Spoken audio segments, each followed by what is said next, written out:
Estamos acá para tener una entrevista con el presidente Rafael Correa, para la gente de la Facultad Libre de Rosario, que realmente muy amablemente se ha prestado a hacer posible este diálogo. Qué linda iniciativa, ¿no? De la Facultad Libre. Adelante, chicos. A la vez que viene que vengas a Rosario tendrías que ir ahí a la Facultad Libre, ¿eh? Es más chiquito, pero bien sabroso, como Encantado, se dice, ¿eh? Encantado. Presidente, muchas gracias por esta oportunidad de dialogar. No, gracias a ti, como dicen en Rosario, por favor. Gracias a ti, Atilio, por esta oportunidad. Y un inmenso abrazo a toda la audiencia de La Patria Grande. Mira, quería empezar a conversar contigo. Tú acuñaste una expresión muy acertada en su momento, que era que no era que estábamos viviendo en una época de cambio, sino que estábamos ya instalados en un cambio de época. Pasando casi 10 años de aquella expresión, un poquito menos, que fue muy afortunada y que captó muy bien el momento. ¿Cómo lo piensas ahora? ¿Cómo lo hay ves retrocesos, ahora? pero no hay cambio de época. Todavía seguimos en una época de cambio, el cambio sustancial que se dio desde el inicio del siglo. Así es. Con la llegada de una serie de gobiernos progresistas impensable. Impensable. O sea, fue una coincidencia histórica, no sé si se puede repetir, pero bueno, Hugo desde finales del siglo XX ganó la presidencia de Venezuela, Hugo Chávez fue el pionero, pero luego vino Lula, Tabaré Vázquez primero en Uruguay, después Pepe Mujica, Evo en Bolivia, Michelle en Chile, Néstor y Cristina acá. Néstor y Cristina Evo. en Argentina, Evo. la Revolución Ciudadana en Ecuador. Y llegamos a un momento en que recibíamos un continente en ruinas, las ruinas que había producido el neoliberalismo. Recuerda que durante 20 años, en forma irreflexiva, pasiva, entreguista, aplicamos las políticas del Consenso de Washington. Sí. O sea, algunos dicen que fracasó la sustitución de importaciones, la industrialización sustitutiva de importaciones. Los conceptos fueron correctos, yo creo que fue mal implementado, pero aunque sea era pensamiento latinoamericano, pero luego ni siquiera pensamos. O sea, la crisis no solo fue crisis económica, social, política, fue crisis de líderes, fue crisis de ideas, fue un entreguismo total, siguiendo pasivamente las recetas que nos mandaban desde el norte, desde el mal llamado Consenso de Washington, consenso en el cual, para vergüenza de los latinoamericanos, jamás participamos. ¿De qué consenso me hablaba? El consenso era entre la burocracia internacional, Fondo Monetario, Banco Mundial, BID, con el Departamento de Tesoro de Estados Unidos. Eso le llamaron consenso, se creían el mundo y sus alrededores. Y Latinoamérica fue el mejor alumno de ese consenso. Fue donde más se aplicaron esas reformas estructurales, más rápidamente y más profundamente, y fueron un real desastre. Incluso atentaron contra la propia democracia, porque el gobierno que llegaba tenía que hacer lo mismo y lo peor, con la independencia de los bancos centrales y todas las restricciones que se inventaron.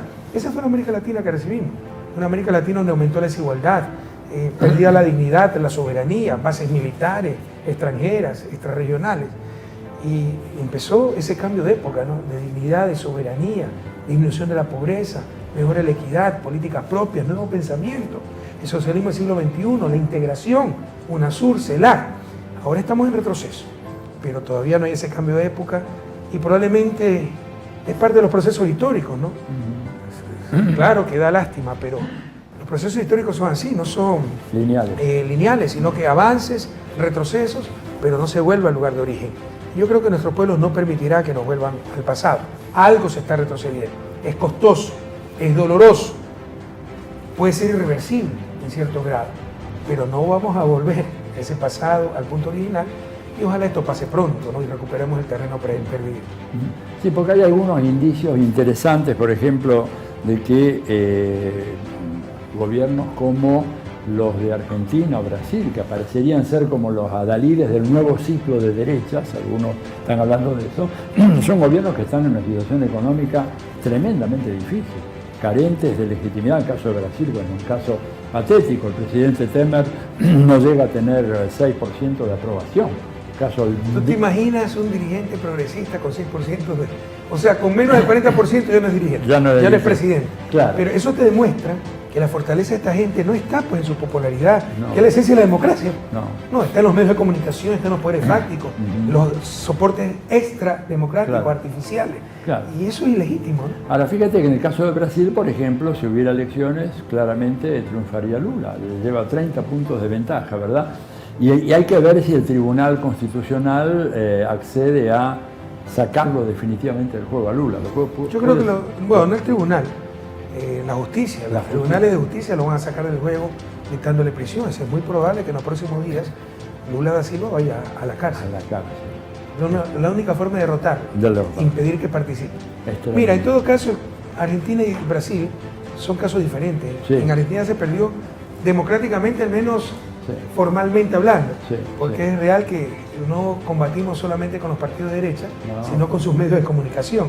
Eso inclina totalmente la cancha. Pero lo de Brasil es impresentable, porque fue un golpe de Estado.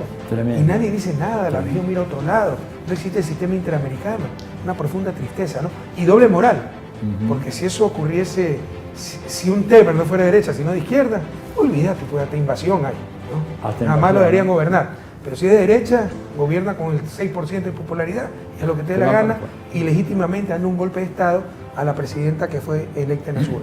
Ahora, en el caso de Argentina, inclusive, digamos, la popularidad de Macri ha venido en descenso, el panorama económico no puede ser peor, inflación descontrolada, déficit comercial récord en nuestra historia, nunca hubo un déficit de casi 9.000 millones de dólares el año pasado. Extraño, ¿no? Porque esa derecha se caracteriza por un discurso conservador. Por la disciplina, ¿verdad? Fiscal, bueno, las cuentas fiscales. O sea, todos estamos de acuerdo con la disciplina, lo que pasa es que se entiende por disciplina, ese es el problema. Te utilizan en principio conceptos contra los cuales nadie puede estar.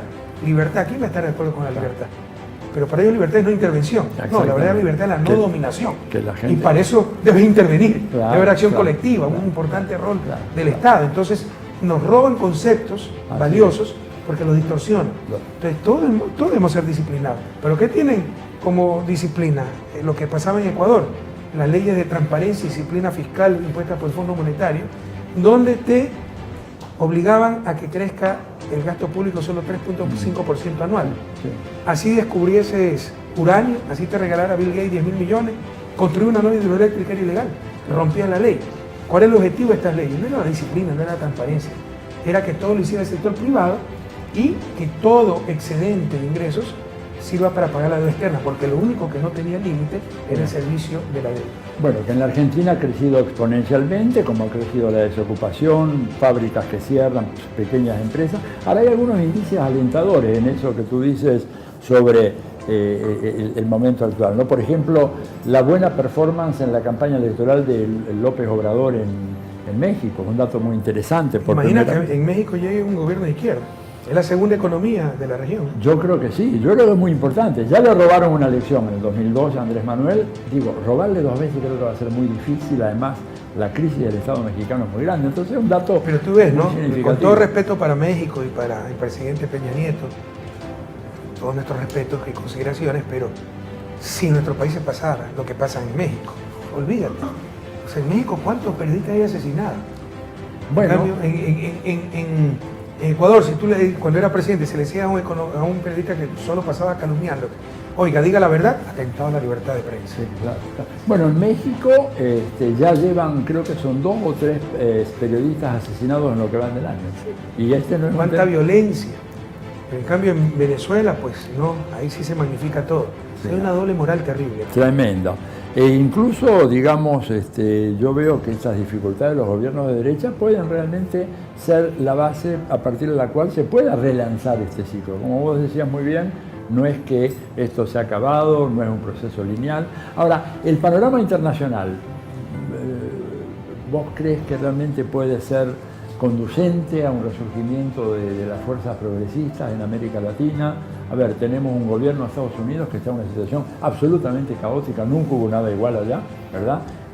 Todo el mundo dice, es común entre los politólogos, es el peor gobierno de la historia de Estados Unidos, dicen, ¿no es cierto? Sí, pero Trump puede reelegirse. Puede reelegirse, no creas, pero tiene poderosos aliados, ¿no? Tiene aliados muy poderosos, y además ya he sospechado, el otro día leí una estadística increíble que el 43% de las mujeres con educación universitaria graduada votaron a Trump. Un dato absolutamente insólito, ¿no es cierto? Porque se pensaba siempre un tipo misógino, abusador, digamos, todo aquello, y sin embargo, los mecanismos... Prevalecen los intereses, el chauvinismo, el etnocentrismo, ese discurso de Trump contra migrantes, etcétera, ¿no? Atrae ciertos grupos. Pero mira, eso no necesariamente es negativo para las fuerzas progresistas. No sé si has visto te has dado cuenta que la mayor parte de gobiernos progresistas de América Latina surgieron con el gobierno de Bush. Era tan primario, elemental ese gobierno, que genere una reacción y una unión latinoamericana. El mismo efecto puede crear un Trump, ¿no? Es posible que... Y dime una cosa, la emergencia de China como un actor económico de primer orden hoy, ¿también puede ser un elemento favorable para la reemergencia de estos gobiernos, dándole un margen de opciones mayores que las que había antaño? Sí, pero también se las puede dar los gobiernos de derecha. Tal vez por el entreguismo de los gobiernos de derecha, que solo miran al norte, no miran hacia los lados, no aprovechen esa gran oportunidad que se llama China, porque China quiere tener mayor presencia en América Latina, es el mayor financista del mundo. Entonces, tal vez por ese lado beneficia más a los gobiernos de izquierda. No sé cómo beneficiaría a los movimientos de izquierda que quieren llegar a ser gobierno, ¿no? Pero obviamente, como para los gobiernos de izquierda, o sea, yo trabajé muy bien con China. Sí. China es parte de la historia del Ecuador, porque con el financiamiento chino transformamos al Ecuador. Sí, sí. ¿Y tú crees que Rusia puede llegar a jugar un papel, no igual, pero en términos más acotados? Siempre es mejor un mundo multipolar, donde esté disperso el poder dominante a nivel mundial, que un mundo unipolar. Eso es claro, eso nos beneficia. Pero tampoco creo que sea decisivo, ¿no? Un mayor rol de Rusia en el mundo, etcétera, para el cambio nuevamente de tendencia regional a nivel de América Latina. Ahora, la experiencia, digamos, de la UNASUR, que ha sido tan interesante, en ese momento parece como haber llegado a un punto límite, digamos, y hay mucho interés en prácticamente destruirla. Yo recuerdo que Lasso en Ecuador había, ¿te acuerdas?, prometido de que iba a alquilar ese... El Lasso del Trump del Ecuador. El Trump del Ecuador. En todo caso, mira, sí, hay retrocesos graves, dolorosos, porque nosotros trabajamos con gobiernos de derecha y compartíamos mínimos comunes respecto a la democracia. Ya no se respeta la democracia. La vocación integracionista, ya no hay esa vocación integracionista. Hay deliberado boicot a UNASUR y le dimos en bandeja de plata la capacidad de boicotear UNASUR por estas normativas absurdas de los diplomáticos, la burocracia, de que todo es ser por consenso. ¿Por qué? El consenso, la regla del consenso te da poder de veto. Uno que se oponga y te bloquea todo. Están bloqueando sistemáticamente UNASUR y por el contrario están promoviendo la Alianza del Pacífico, etc. Pero también, ¿no?, lo que pasó con Mariel Franco en Brasil, esa clase de crímenes políticos a nivel de Brasil. Bueno, Colombia, con todo respeto, ha habido violencia en México, pero en el resto de Sudamérica, que ocurre un crimen así, eso no se veía hace mucho tiempo. No se veía hace mucho tiempo. Un tema que, por ejemplo, está llamando mucho la atención es el hecho de que tu gobierno, el gobierno de Cristina, de Lula, Evo, etcétera, hicieron Chávez, por supuesto, un esfuerzo enorme por incorporar sectores que estaban profundamente pauperizados en nuestras sociedades, ¿verdad? Y lo que después pasó es que una parte de esos sectores, ¿no es cierto?, de alguna manera fue captada por el discurso de la derecha, o por lo menos da la impresión. Yo en algún momento estuve a punto de escribir un artículo que después dije, no le pongo ese título, pero era algo así como la revuelta de los incluidos, ¿no? Planteado... Lindo título, y yo creo que tiene razón. Planteando una cosa así porque se nos dio en todos los países. Yo creo que la izquierda es víctima de su propio éxito, pero también víctima de cosas ineludibles. O sea, cuando tiene un gobierno de 10 años en el poder, es imposible no tener un caso de corrupción. Sí, pero te lo magnifican, descontextualizan, generalizan y utilizan como instrumento de politiquería porque tienen ya los medios de comunicación. Claro. Una cosa es que tenga un caso de corrupción, otra cosa es un gobierno corrupto. Claro. El gobierno corrupto es el que tolera la corrupción. Claro. Nosotros no la toleramos, pero es ineludible tener casos de corrupción. Cambio de ciclo económico. Yo creo que gran parte del resurgimiento de esa derecha, primero es gracias a los medios de comunicación, que pertenecen a la derecha. Si nuestros principales adversarios han sido los medios de comunicación, son los perros guardianes del status quo. Alguien de izquierda que no lo ha entendido, no ha entendido nada. Entonces, en 2014 cambia el ciclo económico, empezamos a tener dificultades. No hay la bonanza de antaño. Y son muy hábiles, parecía que lo que fracasó fue las políticas, el modelo de izquierda. Cuando todas las revistas y publicaciones especializadas demuestran que en el caso ecuatoriano, las políticas heterodoxas fueron más exitosas en expansión y en recesión. Una recesión ineludible por el cambio del entorno. Por darte algunas cifras, a nosotros en 2 años se nos desplomaron 10% del PIB de las exportaciones. Las exportaciones en 2016 eran 64% del 2014.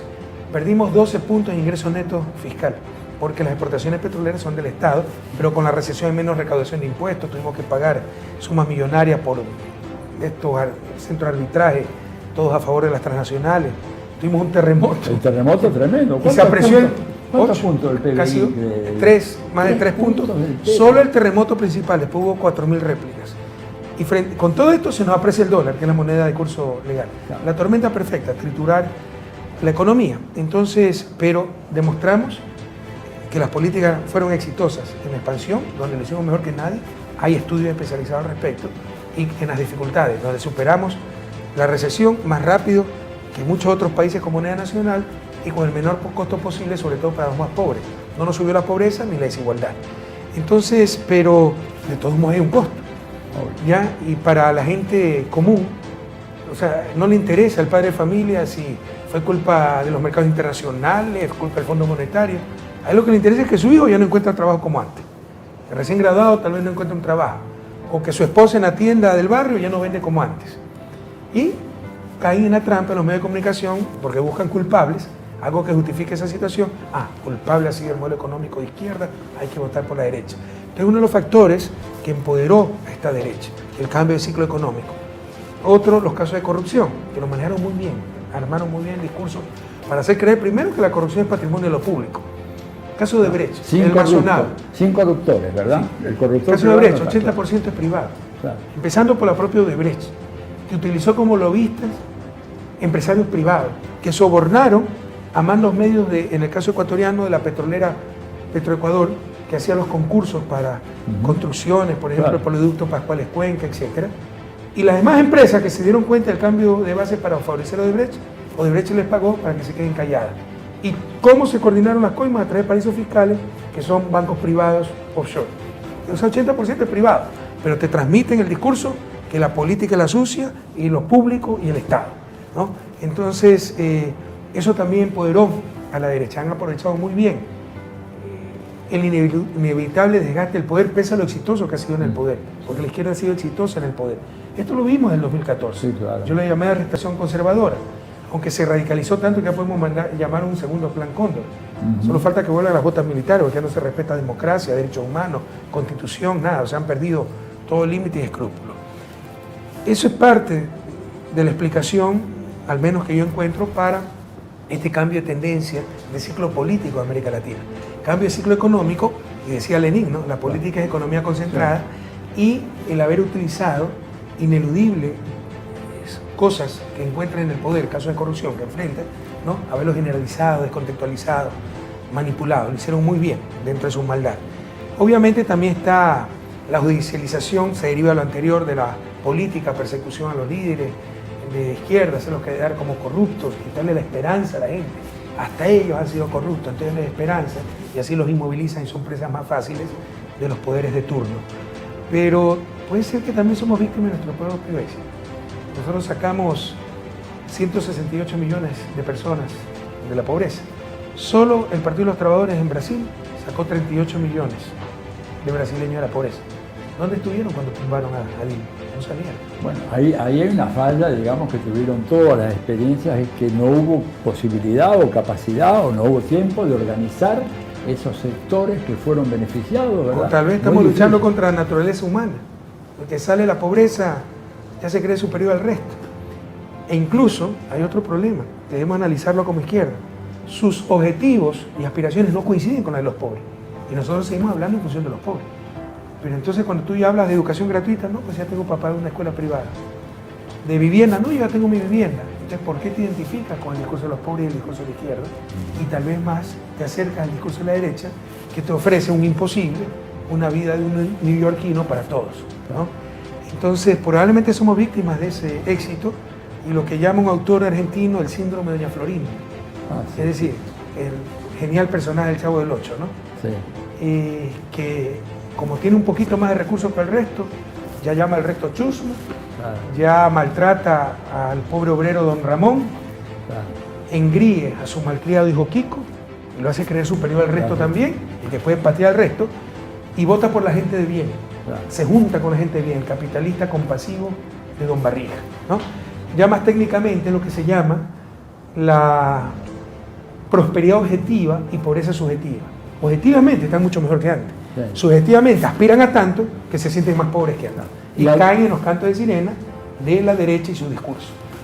Con un manejo realmente no solamente inescrupuloso ¿verdad?, que lo es, sino muy, muy hábil de los medios de comunicación para crear toda esta imagen de la corruptela de la clase dirigente en los gobiernos de izquierda y la pureza de los mercados y el empresariado. Y la gente cae en esa trampa, ¿verdad? Te insisto, nuestros adversarios, y el que no lo haya entendido, no entendió nada. Los adversarios del verdadero cambio, de la justicia social, de la izquierda, del progresismo, se llaman medios de comunicación. El que no entienda eso, y quiere hacer la revolución, cambios profundos, ¿no?, con el aplauso de los medios de comunicación, vaya a tomar el té nomás, no entendió nada. Está soñando. Y revisa la historia. O sea, Abraham Lincoln, ¿cómo lo llamaba la prensa del sur? Lo llamaba tirano, de déspota, de todo. Ya se olvidaron de eso. Bueno, a Roosevelt mismo, Franklin Roosevelt. A Eloy Alfaro en Ecuador.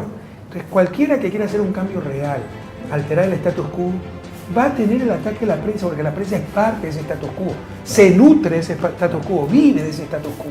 Tú sabes que hay un filósofo católico, seguramente tú lo conoces, Chesterton, Gilbert Chesterton.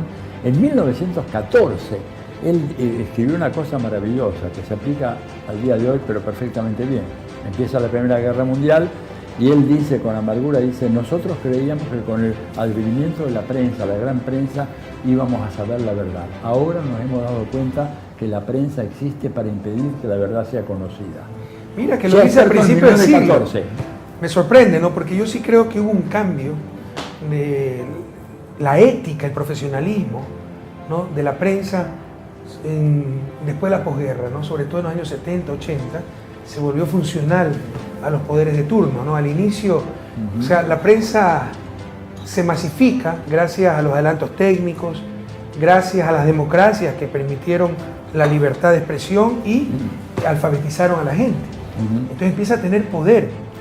Y en un principio fue ese cachorro que evitaba que el poder cruce ciertas líneas rojas. Pero después se convirtió en ese mastín que arrinconó al poder político, así sea bien intencionado, y arrinconó a la propia ciudadanía. Ella vive en función de sus propios intereses, ella vive en función de sus propias visiones, bueno, ¿no? Y no hay contrapoder para ese poder. No. Y eso es lo más antidemocrático.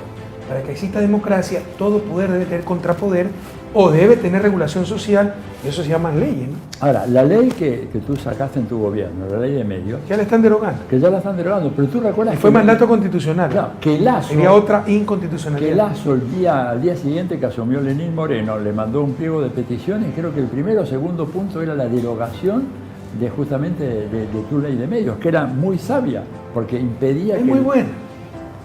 Yo acabo de tener una entrevista con un periodista medio Contreras, y me decía, pero las multas que se ponían con su ley de comunicación, ¿cuántas son? Más del monte de las multas. $200.000. Le demostramos cuánto era el promedio. Era en total desde el 2013 era como $500.000, que daba un promedio de $1.500 el promedio de multa, porque tienen salarios básicos, claro. 5 o 10 salarios básicos. Esos son los mitos. La otra vez que tuve una entrevista con uno de CNN y los periodistas presos. No había un periodista preso. Y los medios clausurados, no hubo un medio clausurado. Pero tú ves cómo es el estado de propaganda, el estado de opinión, no el estado de derecho, no el estado de la realidad, de la información. Entonces todo eso es fruto de una prensa deshonesta, ¿no? Y eso es un problema para la democracia. O sea, tenemos democracias mediatizadas, ¿no? El poder incontrolado de esta gente hace que no importa lo que el pueblo, la ciudadanía haya votado en las urnas, es lo que aprueben o desaprueben los medios de comunicación. Ya no se juzga en los tribunales, se juzga en los titulares. No. Para evitar eso, que atenta contra la democracia. Estoy de acuerdo que una buena prensa fortalece la democracia, pero una mala prensa es mortal para esa misma democracia. Se requiere la ley de comunicación. Pero hay agenciosos que intentan, por su mediocridad, ganarse la simpatía de los medios para promoverse, o tienen intereses, ¿no? Como son los dueños de los medios de comunicación, que no haya límites, no haya escrúpulos y seguirán reinando. Entonces, lo mismo pasó en la Argentina con la ley de medios. Una de las primeras cosas que hizo el presidente Macri al llegar fue prácticamente empezar a desmantelar la ley de medios, que había democratizado un sistema de medios. Porque o sea, más que ley de medios, son leyes de comunicación. Leyes de comunicación. Incluyen a los medios, pero hay muchos mitos aquí. Por ejemplo, claro. Antes no había nada, no, antes había ley de medios, de la dictadura de los años 70, Así es. con un consejo exclusivamente con miembros del gobierno y que podía suprimir, podía sacar del aire, podía apagar la radio, la televisión, etc. Es decir, ahí sí había el poder de eliminar un medio de comunicación. La nueva ley no tiene ese poder, solo hay multas pecuniarias en función de salarios básicos que para los grandes medios es morirse de risa, una multa de $1.500. no puede suprimir, no puede eliminar medios de comunicación. ¿Cuál fue el problema? Incluyó la prensa escrita, que no estaba incluida en la ley anterior. Claro. No está, además, créeme, más que cuestiones reales de limitación, es la vanidad. Que a mí me pongas una multa.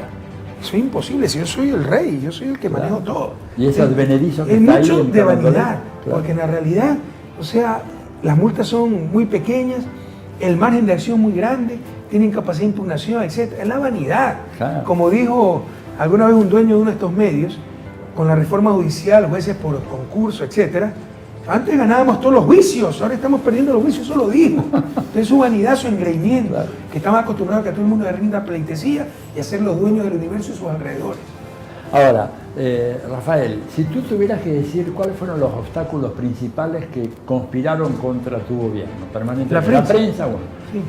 Los bancos, el poder financiero. No, el poder se alineó, pues sabían con quién trataban, o sea, dependíamos mutuamente. Ellos sabían que una crisis bancaria tumbaba al gobierno y que caiga el gobierno generaba una crisis bancaria. Claro. Entonces había una relación ahí de mutua conveniencia y también pues saberlos poner en normas, ¿no? O sea, sabían que si a mí me desobedecían, pues, o sea, yo no es que iba a ceder ante ellos, someterme, nada por el estilo. Entonces se alinearon bastante, o sea, se imponían las políticas, podían chillar, gritar, se los escuchaba, pues se tomaba una decisión dentro del marco legal, entendían que tenían que cumplir con aquello. Yo diría a los medios de comunicación, la derecha obviamente, ¿no? Que cada paso que dabas te lo hacía costosísimo. Tú podías proponer la cosa más obvia, santificar a la Madre Teresa de Calcuta, que le sacaban un hijo a la Madre Teresa, decía que tú tenías negocio con la Madre Teresa, y para cuestionar todo, ¿no? Entonces, pero aunque no lo creas, también la supuesta izquierda, la izquierda infantil, del todo nada, no, aquí está el checklist, esto es ser de izquierda, no cumple con uno, no cumple con nada, a la oposición. Y tal oposición que hay que alinearse con la derecha. Tremendo. El indigenismo infantil, no, tú no gobiernas con nadie, pero si ellos son indígenas, entonces ellos son infalibles. O sea, para la izquierda, perdóname Atilio, las organizaciones sociales es lo que para la derecha y el neoliberalismo, el consumidor. El consumidor nunca se equivoca, la supremacía del consumidor. Lo que desea el consumidor es lo que necesita, nadie lo puede cuestionar. Eso son las organizaciones sociales para la izquierda. No hay organizaciones sociales malas, todas son buenas. Todas están por encima del bien y del mal. Tienen la verdad absoluta, hay que someterse a ellas. Ellas son las que deben gobernar. Ya basta, ya basta. Hay organizaciones sociales terribles, infiltradas por la CIA, con planteamientos absurdos, extremos, ¿no? Pero si no gobernás entonces con la dirigencia indígena, entonces traicionaste a la izquierda. Eso se vio muy claramente en el caso de Ecuador, fue un caso de laboratorio, la penetración de la CIA, la ONG norteamericana. Y cómo muchos de estos dirigentes se han ido a preparar a Washington, financiados por el Net Endowment for Democracy, el brazo financiero de la CIA. Pero no ven nada de eso, la izquierda infantil, ¿no? Y el indigenismo infantil. No son indígenas, entonces están por encima del bien y del mal, ya basta. Siempre supimos que la afectación en Yasuní iba a ser mínima, menos del 1 por 1000. El Yasuní tiene más de 1 millón de hectáreas y se van a afectar a lo sumo 500 hectáreas. Ahora sabemos que se van a afectar 250 hectáreas, 0,25 por 1000. Pero por comedido, por tratar de cambiar el mundo, presentamos iniciativa de Yasuní TT, perdimos años para extraer ese petróleo, finalmente tuve que tomar la dolorosa decisión de extraerlo y el traidor, enemigo de la naturaleza. Y del otro lado, porque estamos cerquita de la frontera con Perú, continúa el Yasuní. Y hace décadas está explotando ese petróleo Perú y nadie dice nada. Incluso lo pueden sacar desde el territorio peruano. Es por comedido, por tratar de hacer bien las cosas. Ese ecologismo infantil que te dice hay que superar el extractivismo. Sí, ¿cómo lo supera? Movilizando esos recursos pues, hacia el área de conocimiento, talento humano, educación. Es la oportunidad para salir de su desarrollo sin explotar nuestra fuerza laboral, como lo tuvo que hacer Corea del Sur, Singapur, etc. Porque nosotros podemos tener recursos naturales que te financien buena energía, tener energía barata, y como le respondía a los empresarios cuando me reclamaban, tenemos el salario mínimo más alto de la región andina. Sí, también tenemos la energía más barata y mejor energía de la región andina. Después de dar compensaciones con eso y no pasar por esa durísima etapa que pasó Singapur, Corea del Sur, Lee Kuan Yew, expresamente, ¿no? De explotación de su fuerza laboral. Pero o sea, es un ecologismo realmente infantil, ¿no? Salir del extractivismo es cerrar las minas, cerrar el petróleo. Sí, vas a salir del extractivismo y vas a regresar a la economía recolectora, ¿no? Entonces ya basta. Esos fueron grandes adversarios, haciéndole el juego a la derecha y a los medios de comunicación. Que porque les convenía también se volvieron ecologistas infantiles. Anda a ver, pues ahora dice que cierren la mina, el petróleo, etc. Te agradecemos porque en nombre de la libertad de expresión, haberle dado asilo a Julián Assange. Todo eso te lo tiene anotadito, la CIA, el Departamento de Estado. Muchas anotadito. Gracias a ti, Antonio. Un abrazo a la patria.